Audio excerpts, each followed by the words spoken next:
I am a 23-year-old married woman. My parents divorced when I was 5 years old. Ndikanogara na mama until I was 13 years in SA.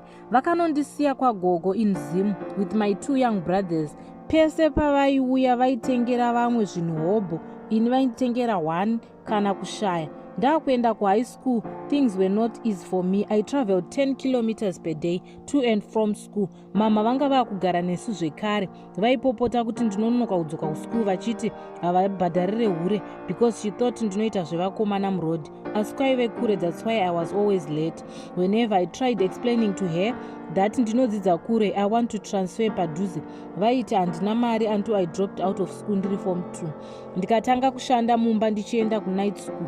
I passed hangu ndikawana basa riri nani, and I did my A-level sciences. I passed so zvese zvandaitira mama. She was never grateful, always complaining. Zvinorwadza mwoyo wangu. Relationship yedu depends nekuti ndavapa mari.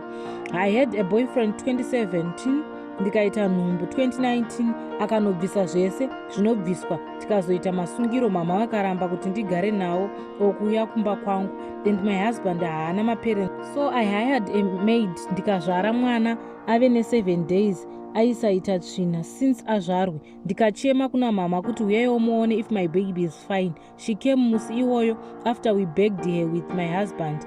Mwana akabva aita tsvina day iroro. Mama vakazosvika manheru vachibva Zvishavane, ini ndinogara kuChinhoi. Vakaswera then went back to Zvishavane the following morning. Mwana wangu akazofa hake after 17 days of being born. Mama vakauya havo, asi vakasvika avigwa natete vemurume nevamwe ana mbuya vakanga varipo.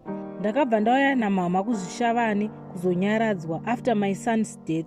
Mom changed havo, but I just hate her with all my heart. I don't know why Amai Vangu Vanondisvota, chero mafemero avo nematauriro avo zvinondibhoa so much, and this hurts me because I can't control it. Ndiite sei vedwe? I want to love my mother, but I'm failing to do so.